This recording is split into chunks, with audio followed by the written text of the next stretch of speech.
The Cardinals get a big night from Willson Contreras and come away with a thrilling win over the Padres. Plus, a couple of very interesting names, including a former fan favorite, were put on waivers yesterday. Should the Cardinals claim any of them in preparation for next season? This is Locked On Cardinals. You are Locked On Cardinals, your daily St. Louis Cardinals podcast, part of the Locked On Podcast Network, your team every day.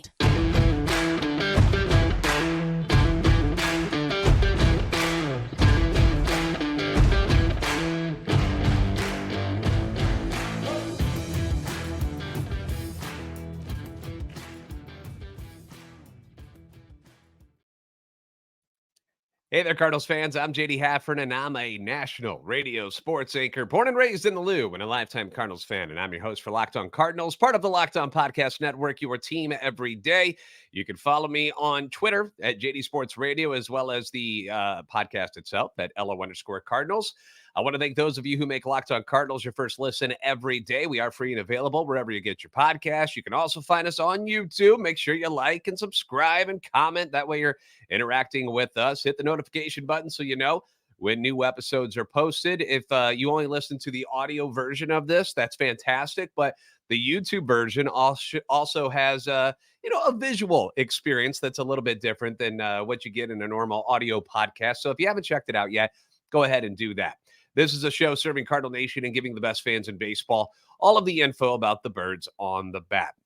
So in the words of one of the great baseball characters in cinema history, Mr. Ebby Calvin, Nuke LaLoosh, I love winning. I friggin' love winning, man. You know what I'm saying? It's like better than losing. We get to wear our really fancy winning Cardinal old man shirt on the podcast, which is great. We were going to save that for if they win series, but because they haven't done that in a while, we've switched it up. So now when they win a game, I can throw it on when I want to. So we're in a good mood today. The Cardinals and the Padres, two of the most disappointing teams in Major League Baseball this season, put on an entertaining show last night at Busch Stadium, which culminated in a victory for the Cardinals, which is a rare sight these days. Zack Thompson got the start, and no, it wasn't a great one by him. It wasn't all sunshine and rainbows for the young lefty. He had some trouble commanding the zone on Tuesday night, specifically trouble with his fastball. And because of that, he lasted just 4 innings. He throws 91 pitches, allows 3 runs, only 2 of those earned, gives up 5 hits, but he walks 4. That was the real problem. He strikes out 3. The Padres are really good at getting walks. Okay. Soto is like ungodly when it comes to getting walks, but the Padres lead the league in walks. So it shouldn't come as a surprise that they're able to walk a bunch against anybody. And it was the first bout of wildness that Thompson has really shown since rejoining the team. You know, that was part of the problem that he was having at Memphis, was control issues, trying to get things over the plate. So far, it had been really, really good. Tuesday night, not so good, but it happens. You know, I'm not going to panic over it. It's okay. This is what these starts the rest of this year are about for these young guys. Learning from the mistakes, moving forward, progression. Casey Lawrence comes in after that and allowed 2 runs on 3 2/3 innings pitched, including a home run to Luis Campusano in the 6th inning, which made the score 4-2 Padres. And that's when our buddy Willson Contreras decided he'd had enough. It was time to take over. Now, Willie came into this game in the midst of an 0-for-15 skid, was having a rough time, but he had hit the ball hard a couple of times early on in the game, and in the bottom of the 6th inning, he catches a first pitch hanger from Padres starter Seth Lugo, deposits it into the Padres bullpen, makes it 4-3. But the best, it was yet to come. 8th inning with a runner on and the Cardinals down 5-3, falls behind quickly to reliever Robert Suarez, who came out just throwing gas last night. It only said 100 miles an hour on the gun last night, but it looked like it was coming in like 115, like just shoom, lasers coming in from Suarez. And he throws 2 fastballs, blows it right past Contreras. And then he decides to try to get sneaky and decides he wants to throw a slider instead. And that was not a good idea, which I never understand that. You know, you've blown him away with 2 fastballs. Why would you throw a pitch that doesn't go as hard, where the bat speed that he has is going to be able to catch up to it? I've never understood that mentality. I guess trying to switch it up, like I said, trying to be sneaky. But Willson Contreras was having none of it, and he goes yard. crushes this one. 110 off the bat, 427 feet away, lands in the grassy knoll in center field to tie the game up at 5. Gets a curtain call from the fans in attendance, well deserved. And it was an extra special moment for Contreras, not only because, what it meant as far as how the game was going, but also because his parents were in the stands to watch him play in person for the first time since he joined the St. Louis Cardinals. Willie had a great quote after the game saying, "Right now, I can say this is my house. Before, it was hard for me to move on. I spent 15 years in one place. It took me a little bit of time. Now, I'm glad that time is over. And now we're here. And now we're looking forward to making this team better. I can say this is my house." And I praised Willie Contreras yesterday for his effort at a time of the year where some veterans might be looking to, take their foot off the pedal a little bit and are thinking more about next year. And I'm not saying that's a bad thing. Like, I understand why some people might be playing at like 85% compared to what they normally would be. But Willson Contreras has not been that guy. We talked about him sliding headfirst into first base in Monday's game, trying to make that extra effort to get on base in a game that was still up for grabs against Blake Snell. And you can criticize his defensive play behind the plate all you want, and it's fine. But you've got to respect what number 40 has done throughout this tumultuous first season in St. Louis. Hasn't been complaining, hasn't become a problem. The guy's done everything they've asked from him and does it with maximum effort day in and day out. So nothing but love for Willson Contreras right now. And, he had a big game last night, and that was fun to watch. Jojo Romero comes on in the 9th inning, tosses 2 superb innings in the 9th and in the 10th. He has certainly impressed since getting called back up, and has locked up a spot in the bullpen for next year. And who knows what's going on with Helsley. If, I don't know, maybe Romero, somebody you think about as being, if you're going to do a closer by committee type of situation, somebody you kind of trust in that role, because he's been very, very good. 10th inning, you get some small ball from the Cardinals, something that fans have clamored for, but rarely have seen in this 2023 season. Richie Palacios comes up. Now, Palacios, left-handed hitter, and the Padres have brought in one of the nastiest relief pitchers in the game right now, left-hander Josh Hader. Like, filthy stuff.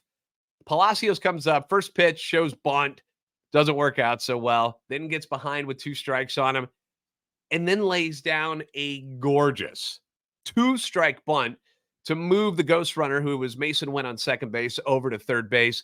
Caught everybody off guard. Nobody thought he was going to do that with 2 strikes against him already. You're basically setting yourself up to strike out, right? Palacios doesn't faze him whatsoever. Just boop, knocks it right down. Beautiful job.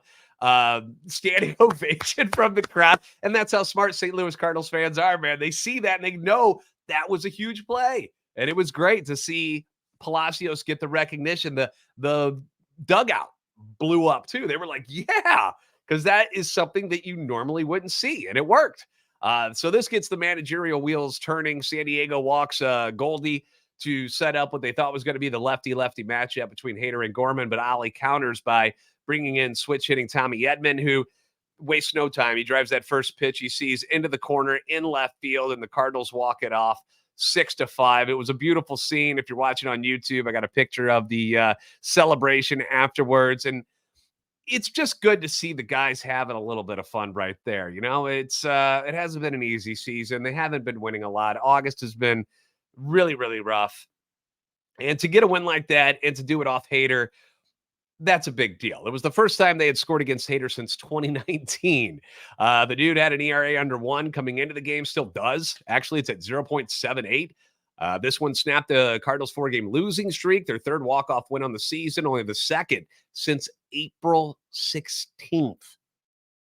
And it gave a team and a fan base that just really hasn't had a whole lot to be happy about recently a reason to smile on Tuesday night. So it was fun to watch the walk-off win. It was small. It was fun to see him do it with the small ball. You had the long ball, obviously, with Contreras, but doing it with the small things there in the 10th inning, that was it was refreshing to see that.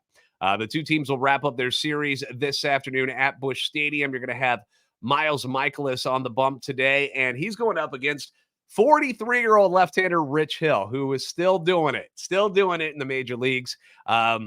Speaking of guys over 40, how about a happy birthday to Adam Wainwright? Adam Wainwright turns 42 today, by the way. So happy birthday to you, Wayno. We had some big news drop yesterday when a couple of teams, most notably the Angels and the Yankees, decided to put some familiar names on irrevocable waivers, including 2 former Cardinals. And we're going to talk about whether or not it makes sense for the Cardinals to claim any of these guys in preparations for next season. We'll do that next on Locked On Cardinals. Are you struggling to close deals? Cold outreach is wasting the time of both the buyer and seller at every stage, especially when sellers are using shallow and outdated data. Your organization can overcome these challenges with technology that translate comprehensive, high-quality buyer data into real-time insights. These deeper insights empower sales reps and teams to adopt the habits of top performers, which leads to better outcomes, like more pipeline, higher win rates, and larger deals. We call this deep sales, and we've built the first deep sales platform with the next generation of LinkedIn Sales Navigator. So right now, you can try LinkedIn Sales Navigator and get a 60-day free trial at linkedin.com/lockedon. That's linkedin.com/lockedon. That'll hook you up with a 60-day free trial. We're talking about 2 months worth of a free trial. So let LinkedIn Sales Navigator help you sell like a superstar today. Just go to linkedin.com/lockedon and get started. Once again, LinkedIn Sales Navigator. You can try it now. 60-day free trial at linkedin.com/lockedon.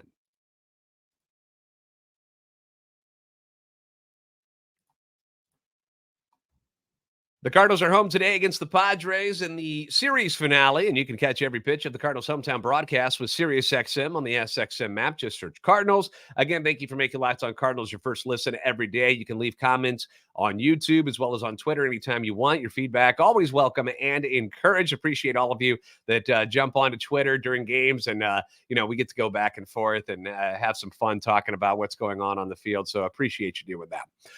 Let's talk about a guy we also appreciate in St. Louis. Harrison Bader. Fan favorite in St. Louis, even after he got traded. We still love the guy. Traded him to the Yankees, if you remember last year at the trade deadline, for Jordan Montgomery. And on Tuesday, the Yankees did something that kind of caught people off guard. They put Bader on waivers in hopes that another team would claim him and pay him the remainder of his salary before he becomes a free agent in the offseason. And it's kind of funny to hear about a team like the Yankees who unlimited funds pretty much making cost cuts. It's like what? But anyway, here's the thing. These are irrevocable waivers, okay? The previous system, which we were all familiar with, the August waiver trades, where a team could rescind a placement if another club made a claim. So somebody puts a guy on waivers, usually somebody with like a big contract. Somebody claims him. The two sides can either work out a deal. If it doesn't work, you just pull them back. That whole idea was done away with in 2019. So that's not happening anymore. Whichever claiming team with the highest waiver priority as of Thursday will get Bader while taking on the remainder of his arbitration salary. Now, the Yankees won't receive any compensation besides the salary relief. And in the unlikely event that he goes unclaimed, because let's face it, Bader's got some skills still, New York could opt to keep him on the major league roster for the stretch run. It's up to them. But Bader was very good with the Yankees in the playoffs last year after coming back from injury. Remember, he was dealing with that plantar fasciitis in St. Louis, was injured when they traded him for Jordan Montgomery, but he's been on the injured list again this year twice. Started the year that way, which was a bummer of a way to start the year. Had the oblique strain, missed a few weeks with a hamstring issue. Bader's been injury prone over the years. You know, he plays the game at a very high level, and it leads to injuries. His season numbers: 239, 7 home runs, 37 RBIs, and 16 stolen bases. Pedestrian for most teams. That would be amazing on the Cardinals. It would be like elite stuff. He would fit right in with all of our injured outfielders. But are the Cardinals likely to claim Harrison Bader and bring him home? I tweeted that out last night. I was like, bring him home.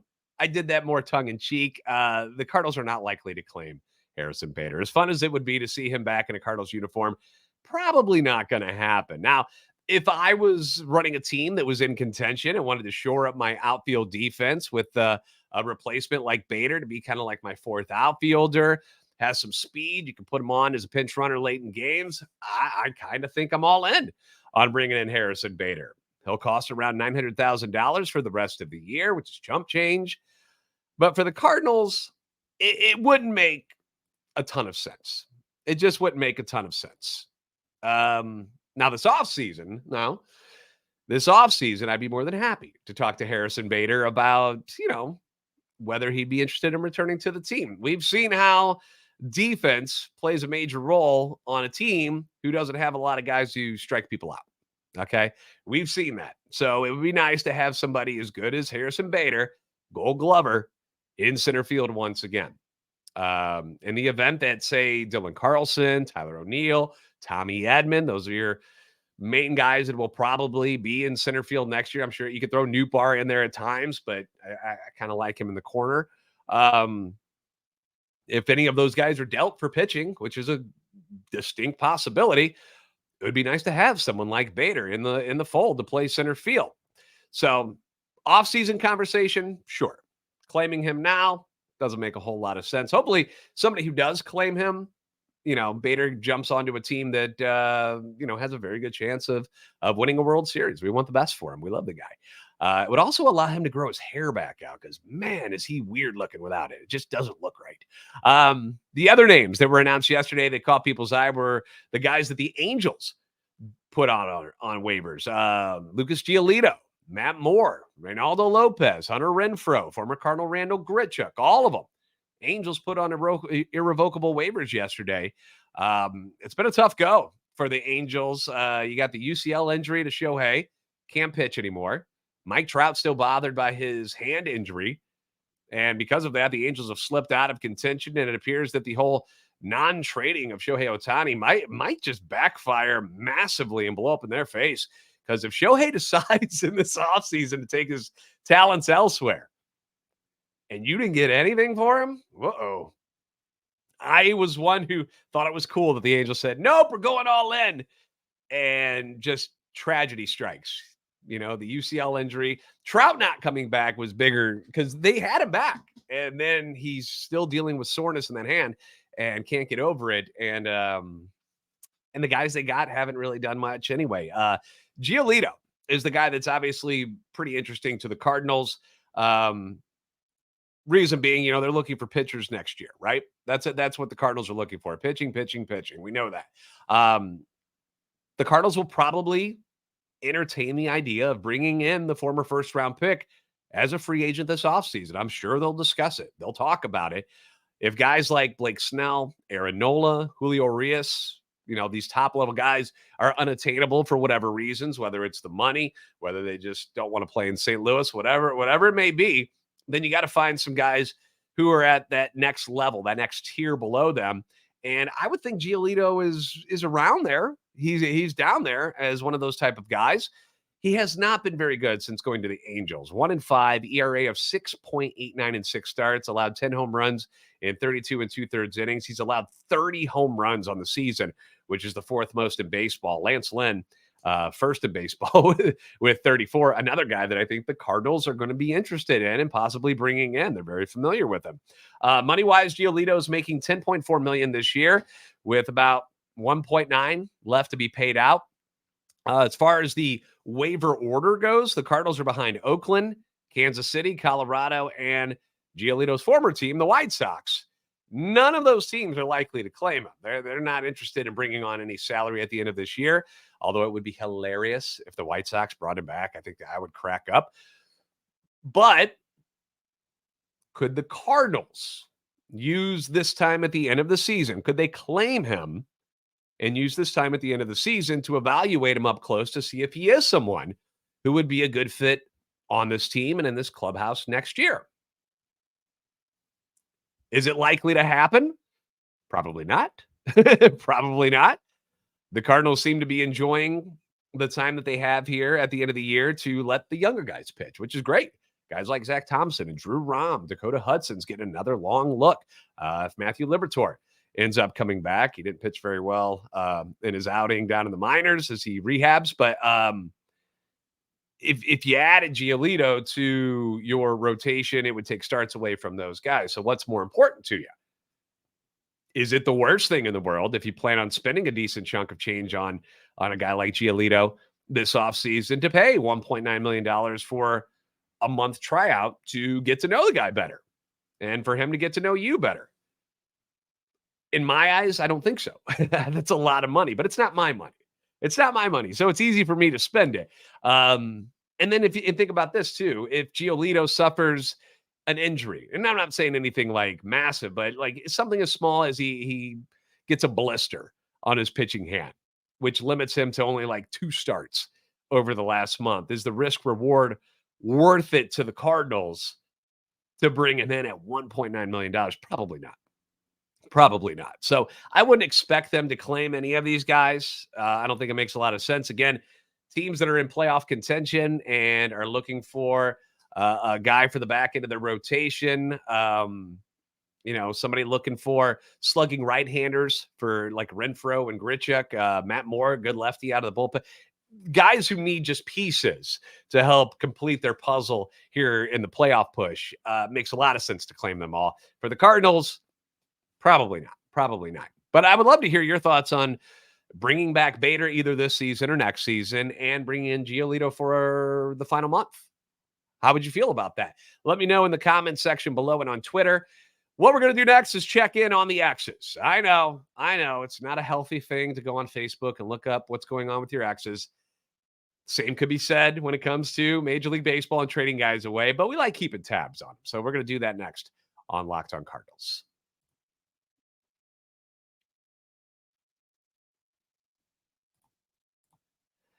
The Cardinals are at Busch to battle the Padres today with a chance to actually win the series, and you can catch every pitch of the Cardinals' hometown broadcast with SiriusXM on the SXM app. Just search Cardinals. Time to check in on what our former Cardinals who got moved at the trade deadline are up to. Let's start with Jack Flaherty, okay? The more polarizing person out of anybody that got traded away. Jack, since his first start for the O's, where he pitched really, really well. That first game, he was lights out, and it looked like a great fit. Things have leveled off a little bit for Jack Flaherty. His last start was on the 27th. He went 5 2/3 innings, allowed 3 runs on 7 hits, 3 strikeouts. It was a no decision for him, but the team did lose 4-3, and the Orioles are now just 1-3 in Jack's starts, and he himself is now 1-2 with an ERA of 6.41 since the trade. And if you take away his best start, which was that first one, he's 0-2 with an ERA of 8.56 since joining the Baltimore Orioles. So I can't imagine that they're very pleased with that particular showing so far, considering that the Cardinals pretty darn happy with what's going on. You've seen Drew Rom now pitching at the major league level. Cesar Prieto is hitting very, very well down at Memphis. So I think the Cardinals are pretty happy with that trade right now. Moving on to Jordan Montgomery. He's been excellent with the Rangers, and we knew we would be. He's a good pitcher. Overall, 2-1. ERA of 2.30 since the trade, although the team is only 2-3 in his starts, which is weird, even though he's pitched very, very well. His last game was also on the 27th. He went 5 1/3 innings, 3 runs, 4 hits, struck out 4.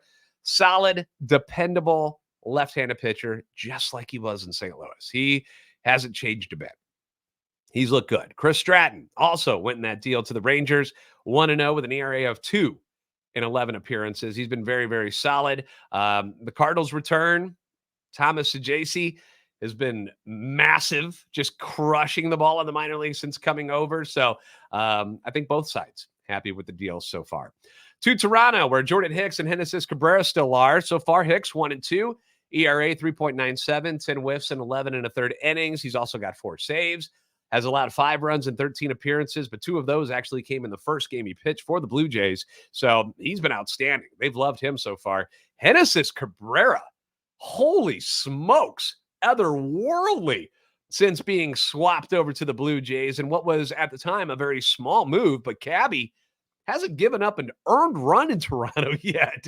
In 18 appearances, he's 1-0, ERA of 0, 12 strikeouts, 16 1/3 innings. Where was this dude on the Cardinals? he seemed like a guy when the deal went down that needed a change of scenery, and it is working out beautifully for the Blue Jays. One that did not work out well for Toronto was the Paul DeJong trade. Toronto ends up releasing Paul DeJong, where he struggled mightily. Remember, 3 for 44. It was not good. The thing is, Bo Bichette, who came back, which is why DeJong was released. They were like, well, Bo's back. We don't need you anymore. Bo Bichette just got hurt again. So I don't know what they're going to do now because they let DeJong walk. The Giants end up picking up DeJong. He had that big first game, but hasn't done much since. He's gone just 3 for 23 with the Giants. And this is not Paulie D bashing. I am just giving you the numbers of what he's done. If he was hitting 700 with 10 home runs since he left, I'd give you the numbers still. But that's not what he's done. Since leaving the Cardinals, Paul DeJong is a combined 6 for 67. That is a 90 batting average. 90. He's batting under 100 with 1 home run, 6 RBIs, and 28 strikeouts. That's all I'm going to say about that. Not Paulie D bashing. It's just the facts.